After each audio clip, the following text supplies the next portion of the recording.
Good morning बच्चों।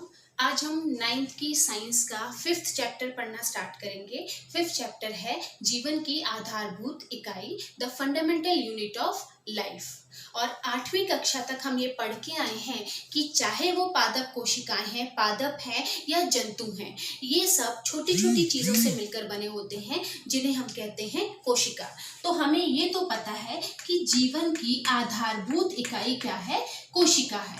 अब इस कोशिका के बारे में इस चैप्टर में हमने पढ़ना है, कितने प्रकार की होती है, किस तरीके की है, पादप कोशिकाओं और जंतु कोशिकाओं में मुख्यतः अंतर क्या है, क्या क्या कार्य करती है, कोशिका में जितने भी कोशिकांग हैं उन सब का कार्य क्या होता है। उससे पहले हम बात करेंगे कि कोशिका की डिस्कवरी, कोशिका की खोज किसने करी थी, और कोशिका से रिलेटेड जो भी कोशिकांग हैं उन सब के बारे में हम फिर धीरे धीरे पढ़ेंगे। सबसे पहले रॉबर्ट हुक नामक एक वैज्ञानिक थे।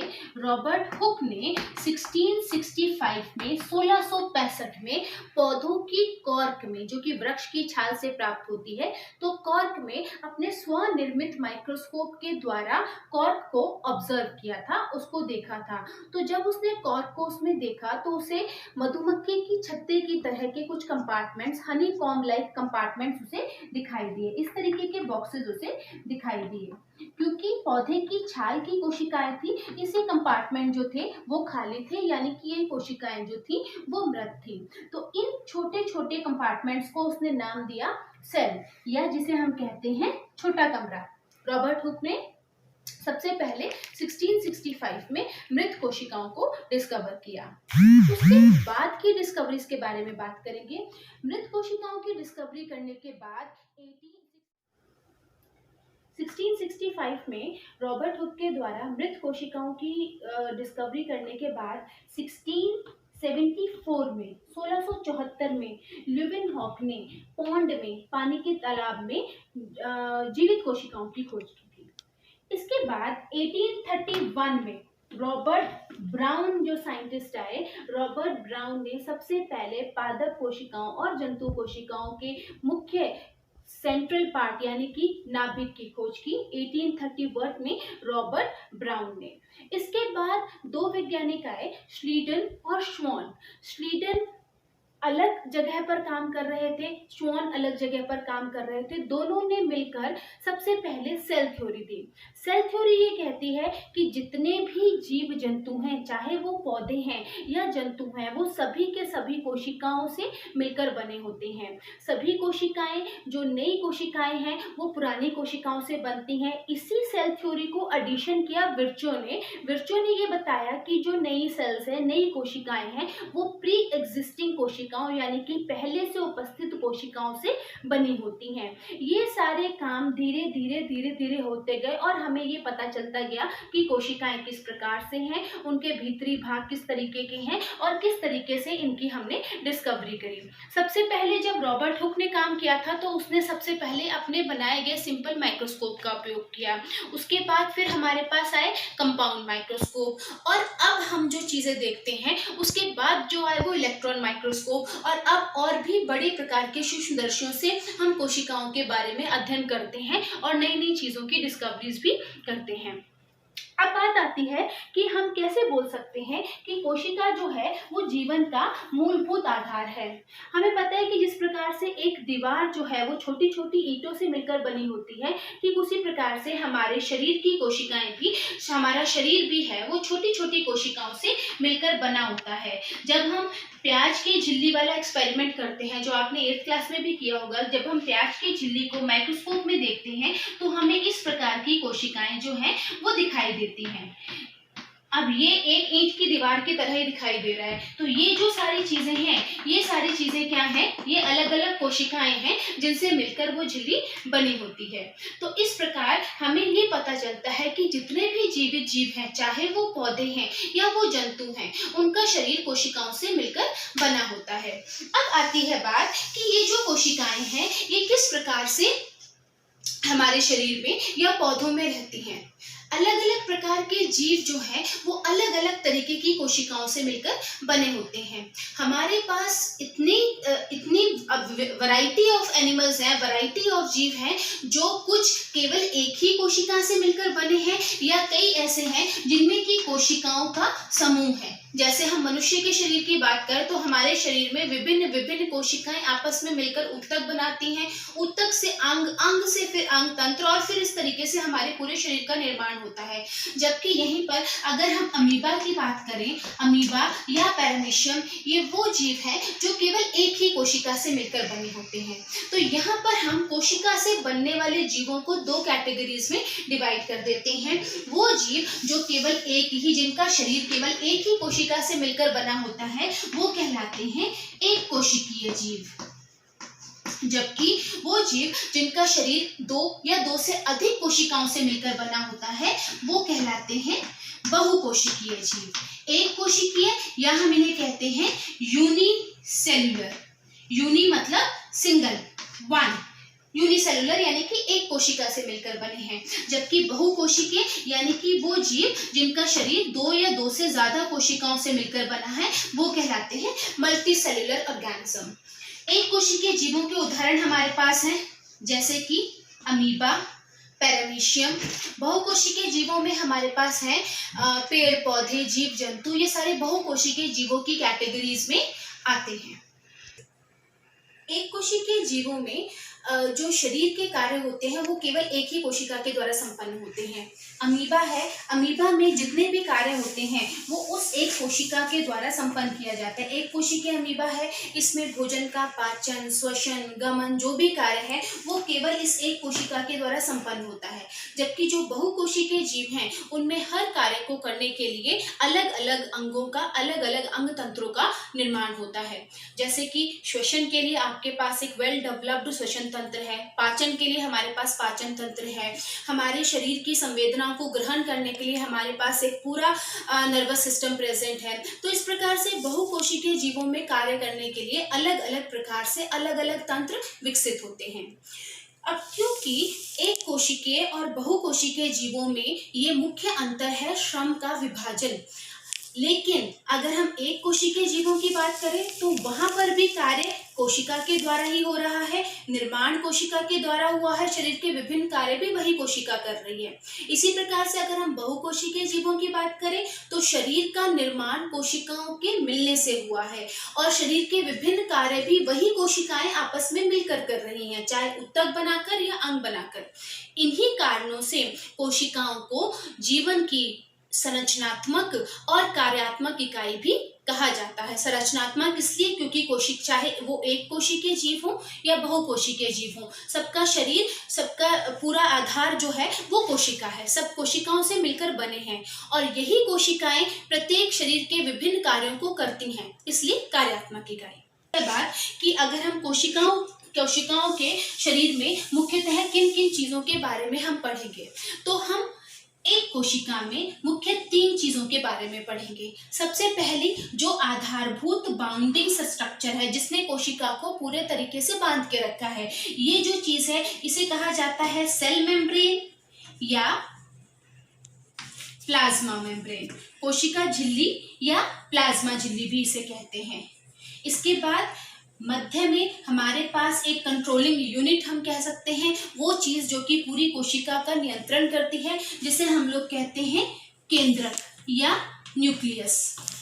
और तीसरी चीज ये केंद्रक के अंदर फैला हुआ जलीय थोड़ा सा पदार्थ जिसे हम लोग कहते हैं जीव द्रव्य या प्रोटोप्लाज्म। इस प्रोटोप्लाज्म में हमारे पास कोशिका में उपस्थित बाकी कोशिकांग भी पाए जाते हैं। तो इन 3 चीजों के बारे में हमने प्रत्येक कोशिका के बारे में अध्ययन कर रहा है कि इन 3 चीजों का मुख्य कार्य क्या होता है और ये किस प्रकार से कोशिका के विभिन्न कार्यों को नियंत्रित करते हैं। तो सबसे पहले हम लोग बात करते हैं सेल मेम्ब्रेन की या प्लाज्मा झिल्ली की। सेल मेम्ब्रेन या इसे कहा जाता है प्लाज्मा मेम्ब्रेन या प्लाज्मा झिल्ली।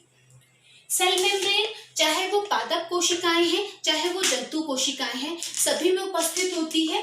बाहर की तरफ ये मुख्यतः बनी होती है 2 चीजों से, प्रोटीन प्लस लिपिड, इन दो चीजों से बनकर हमारी प्लाज्मा मेम्ब्रेन तैयार होती है। और प्लाज्मा मेम्ब्रेन के बनने का जो प्रक्रम है, जो प्रोसेस है, उसे कहा जाता है मेम्ब्रेन बायोजेनेसिस, जिसके बारे में हम आगे बात करेंगे। तो प्रोटीन और लिपिड से मिलकर ये प्लाज्मा मेम्ब्रेन बनती है। प्लाज्मा मेम्ब्रेन का मुख्य कार्य होता है कोशिकाओं में आवश्यक पदार्थों को बाहर से अंदर ले जाना या अंदर से बाहर पदार्थों का आवागमन को नियंत्रित करना। अब ये आवागमन मुख्यतः दो तरीकों से होता है। पहला तरीके को हम लोग कहते हैं ऑस्मोसिस, या इसे हम लोग कहेंगे हिंदी में परासरण, और जो दूसरा तरीका है उसे हम कहते हैं डिफ्यूजन, या जिसे हम पढ़ चुके हैं पहले, इसे हम कहते हैं विसरण। अब इन दोनों चीजों में अंतर क्या है? सबसे पहले हम बात करेंगे विसरण की। विसरण वो प्रक्रिया है जिसके द्वारा गैसीय पदार्थ, मुख्यतः गैसें अपनी हायर कंसंट्रेशन से, अपनी अधिक सांद्रता वाले स्थान से कम सांद्रता वाले स्थान की तरफ गमन करते हैं। वो प्रक्रिया कहलाती है विसरण। पौधों में श्वसन की प्रक्रिया, जड़ों में श्वसन की प्रक्रिया, पत्तियों में गैसों का आदान प्रदान, वो सब विसरण की प्रक्रिया के द्वारा होता है। तो कार्बन डाइऑक्साइड और ऑक्सीजन का पौधे के अंदर और पौधे से बाहर की तरफ आवागमन जो है वो विसरण की प्रक्रिया के द्वारा होता है। इसी तरीके से कोशिका के बाहरी पर्यावरण और आंतरिक पर्यावरण में जब कार्बन डाइऑक्साइड की सांद्रता में अंतर आ जाता है, तब कार्बन डाइऑक्साइड का गमन कोशिका के अंदर से बाहर की तरफ विसरण की प्रक्रिया के द्वारा होता है। इसी तरीके से जड़ें जो हैं और पत्तियां जो हैं वो कार्बन डाइऑक्साइड को ग्रहण करती हैं, पत्तियां कार्बन डाइऑक्साइड को ग्रहण करती हैं और ऑक्सीजन को बाहर निकालती हैं। दूसरी जो प्रक्रिया हमने पढ़नी है वो प्रक्रिया है ऑस्मोसिस, या जिसे हम लोग कहते हैं परासरण।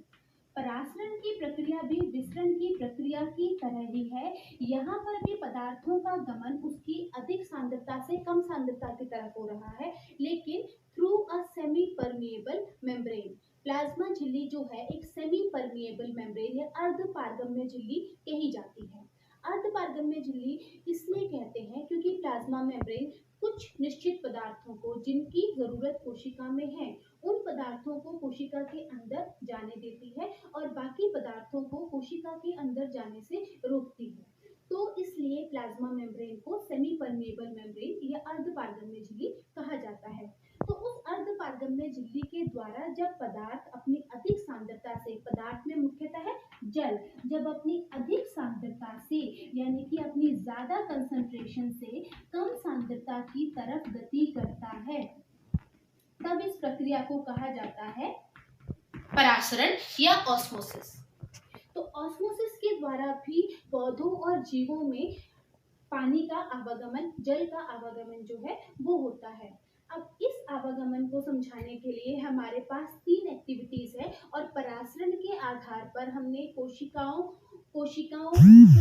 उनको अलग अलग कैटेगरीज में, 3 कैटेगरीज में हमने उसको डिवाइड किया है। जड़ों में जब पानी की कमी हो जाती है, पौधों में जब पानी की कमी हो जाती है, तो क्योंकि हमें पता है कि पौधे की प्रत्येक कोशिका जो है वो प्लाज्मा मेम्ब्रेन के द्वारा घिरी हुई है। बाहर की तरफ कोशिका भित्ति है लेकिन उसके अंदर हमारे पास प्लाज्मा मेम्ब्रेन है। तो प्लाज्मा मेम्ब्रेन जब अंदर पानी की कमी हो जाती है और बाहर के वातावरण में पानी है, तो पानी अपनी अधिक सांद्रता से कम सांद्रता की तरफ इस प्रक्रिया के द्वारा यानी कि परासरण के द्वारा ही गमन करता है। अब इसको समझने के लिए हम डेली एक्सपेरिमेंट करते हैं। आपने देखा है हम लोग अपने घरों में किशमिश भिगोते हैं रात को पानी में। उस किशमिश को जब आप रात भर या 3-4 घंटे भी पानी में भिगो कर रखते हैं तो आप देखते हैं कि वो किशमिश जो है वो फूल जाती है, उसके अंदर पानी एंटर कर जाता है। तो किशमिश की जो झिल्ली है, जो बाहरी सतह है, वो प्लाज्मा मेम्ब्रेन है, जो कि एक सेमी परमिएबल मेम्ब्रेन या अर्धपारगम्य झिल्ली की तरह कार्य करती है। किशमिश के अंदर शुगरी मटेरियल है, शर्करा है, जो कि बहुत गाढ़ी अवस्था में है। तो किशमिश में पानी बाहर से अंदर की तरफ गति कर रहा है, क्योंकि बाहर हमने किशमिश को पानी के घोल में, पानी में रखा हुआ है और पानी की सांद्रता किशमिश के अंदर की तुलना में बाहर ज्यादा है। तो इस प्रकार से परासरण की प्रक्रिया के द्वारा जल जो है वो सदैव अधिक सांद्रता से कम सांद्रता की तरफ गति करता है। अब परासरण के आधार पर हमने विलयनों को मुख्यतः 3 कैटेगरीज में डिवाइड किया है कि विलयन की गति कहाँ से कहाँ होती है। इसके लिए हम लोग कुछ कोशिकाओं को, या तो जंतु कोशिकाओं को या पादप कोशिकाओं को आधार मानकर चलते हैं। हम 3 प्रकार के विलयन लेते हैं। मान लीजिए हमारे पास एक ऐसा विलयन है जिसके बाहरी सांद्रता, ये जो सांद्रता है उसकी बाहरी सांद्रता अंदर जो उपस्थित कोशिका है इसकी सांद्रता से ज्यादा है, यानी कि बाहर की तरफ जो है वो पानी की मात्रा ज्यादा है और अंदर की तरफ पानी की मात्रा, कोशिका में पानी की मात्रा कम है। ठीक है, तो बाहर जो है वो विलयन की सांद्रता कम है और कोशिका के अंदर जो पदार्थों की सांद्रता है वो ज्यादा है। इस अवस्था में क्या होगा, क्योंकि पानी बाहर विलयन में ज्यादा है और अंदर पानी की सांद्रता कम है, तो क्या होगा, पानी बाहर से अंदर कोशिका की तरफ गति करेगा और जो कोशिका है, ये कोशिका का साइज जो है वो पहले सिकुड़ी हुई है लेकिन बाद में वो फूल जाएगी। ठीक है, इस प्रकार की प्रक्रिया जिसमें कि पानी बाहरी विलयन से, बाहरी वातावरण से आंतरिक वातावरण में गमन करता है, इस प्रक्रिया को कहा जाता है अंतःपरासरण या एंडोऑस्मोसिस। और ये जो विलयन है जिसमें बाहरी सांद्रता कोशिका की सांद्रता से ज्यादा है, इस प्रकार के विलयन को कहा जाता है अल्पपरासरणी विलयन। तो इस प्रकार का विलयन जिसमें कि बाहर विलयन की सांद्रता कम है, सांद्रता कम होने का मतलब है कि इसमें अगर हम नमक या चीनी घोलें तो वो बहुत कम मात्रा में हो और जो केवल पानी है उसकी मात्रा ज्यादा है। जब इस प्रकार के विलयन में जब हम किसी कोशिका को रखते हैं, अंदर कोशिका की सांद्रता जो है बाहरी विलयन की सांद्रता से अधिक है, उस अवस्था में पानी बाहरी विलयन से आंतरिक विलयन की तरफ, कोशिका के अंदर की तरफ गति करता है। इस प्रकार की गति को कहा जाता है अंतःपरासरण और अंतःपरासरण के कारण कोशिका का साइज जो है वो बदल जाएगा, फूल जाएगा और इस प्रकार के विलयन को कहा जाता है अल्पपरासरणी विलयन। ये आ गई हमारे पास पहली कैटेगरी। दूसरी कैटेगरी की बात करें, हम एक ऐसे विलयन में कोशिका को रख रहे हैं जिस विलयन की सांद्रता कोशिका की सांद्रता के बिल्कुल बराबर है। जितने पदार्थ कोशिका के अंदर हैं ठीक उतने ही पदार्थ कोशिका के बाहरी विलयन में, बाहरी उपस्थित विलयन में भी है। होगा, जितना पानी कोशिका से बाहर की तरफ जाएगा उतना ही पानी कोशिका से अंदर की तरफ जाएगा, यानी पानी का जो नेट मूवमेंट है वो इक्वल हो जाएगा। तो कोशिका का जो साइज है वो जितना था वो उतना ही रहेगा। इस प्रकार के विलयन को कहा जाता है समपरासरणी विलयन। और इस प्रकार के विलयन में कोशिका के साइज में किसी प्रकार से चेंज नहीं आएगा, किसी प्रकार का कोई बदलाव नहीं होगा। तब जब कोशिका की सांद्रता बाहरी रखे विलयन की सांद्रता के बिल्कुल बराबर है तो वो विलयन कहलाते हैं समपरासरणी विलयन। अब आती है बात तीसरी कैटेगरी की। तीसरी कैटेगरी में हम मानते हैं कि एक हमारे पास इतना गाढ़ा विलयन है जिसकी सांद्रता कोशिका की सांद्रता से भी ज्यादा है, या हम इसको अगर आम भाषा में कहें तो हम कहें कि कोशिका में फिर भी थोड़े बहुत पानी के कण हैं लेकिन बाहरी विलयन जो है वो उतना गाढ़ा है कि उसमें पानी की मात्रा कम है। तो उस अवस्था में क्या होगा, पानी हमेशा अपनी अधिक सांद्रता से कम सांद्रता की तरफ गति करेगा, यानी कि कोशिका के अंदर से निकलकर पानी जो है वो बाहरी विलयन में एंटर करेगा। इस समय कोशिका का साइज जो है अपने ओरिजिनल साइज की तुलना में कम हो जाएगा, कोशिका सिकुड़ जाएगी। तो ये जो विलयन है जिसकी सांद्रता कोशिका की सांद्रता से काफी ज्यादा है, इस प्रकार के विलयन को कहा जाता है अतिपरासरणी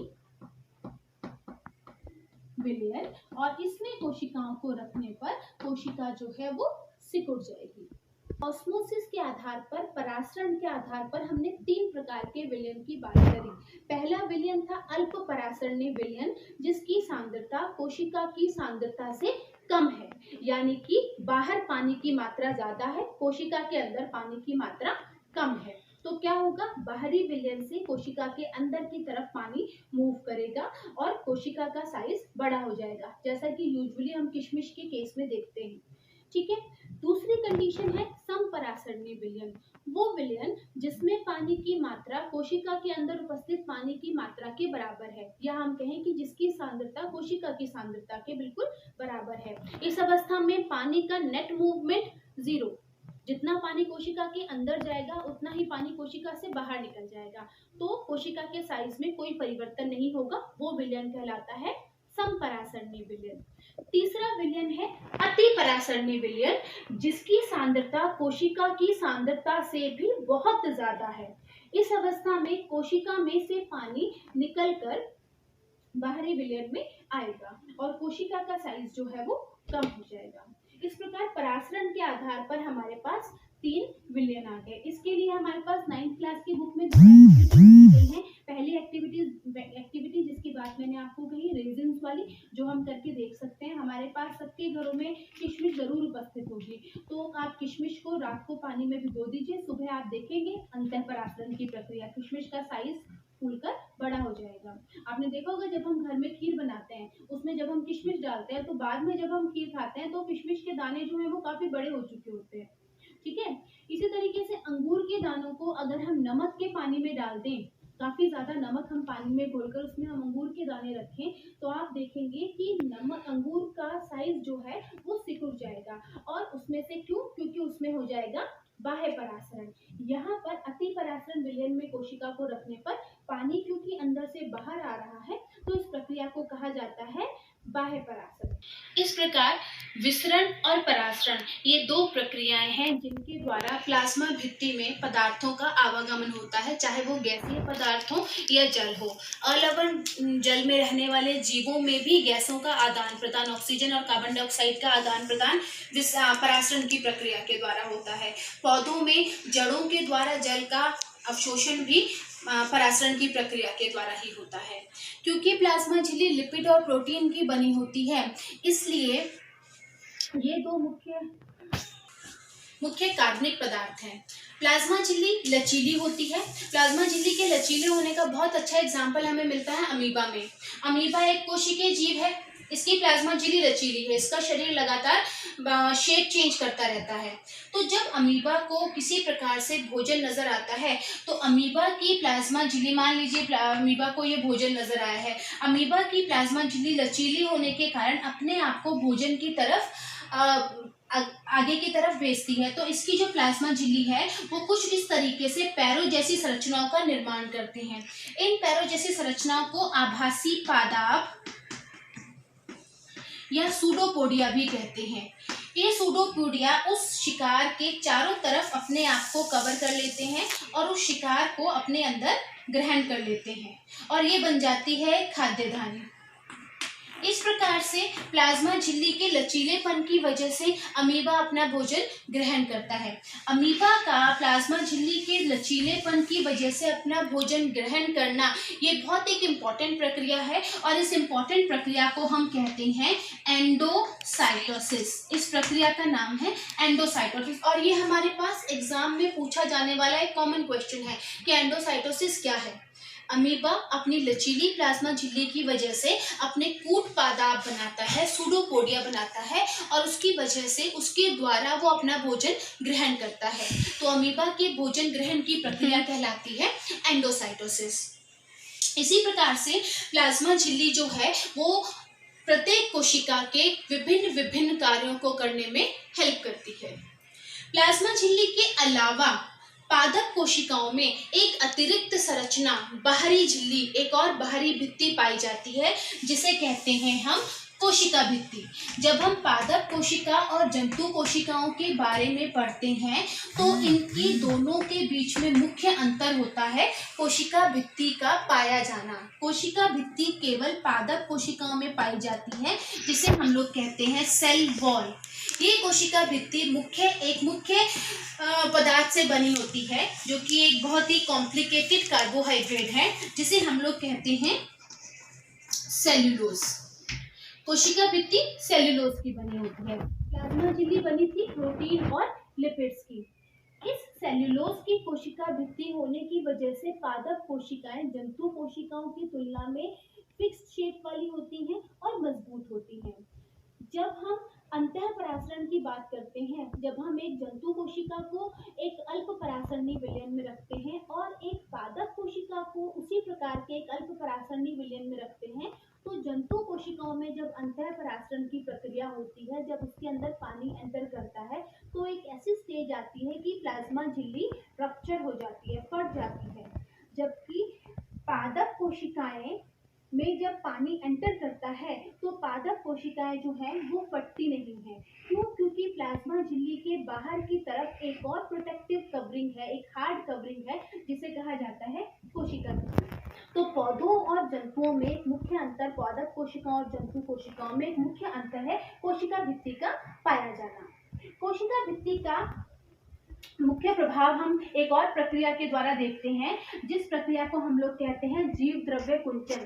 जब किसी पादप कोशिका को किसी अति परासरणी विलयन में रखा जाता है, तो ये पादप कोशिका की, अगर हमने कोशिका भित्ति बना दी, कोशिका भित्ति के अंदर ये आपकी प्लाज्मा झिल्ली है, ये हम कह रहे हैं ये सेल वॉल है, ये कोशिका भित्ति, ये है प्लाज्मा मेम्ब्रेन, ठीक है। इसके अंदर हमारे पास बाकी पदार्थ हैं। जब भी हम किसी पादप कोशिका को किसी अति परासरणी विलयन में रख रहे हैं, अति परासरणी विलयन मतलब कि जिसकी सांद्रता कोशिका की सांद्रता से बहुत ज़्यादा है, उस अवस्था में कोशिका के अंदर का जितना भी लिक्विड मटेरियल है, जितना भी जीव द्रव है, उसमें से जो सारा पानी है वो निकलकर बाहर विलयन में आ जाएगा और कोशिका के अंदर के पदार्थ जो हैं वो पूरा का पूरा जीव द्रव्य जो है वो एक जगह पर आके इकट्ठा हो जाएगा।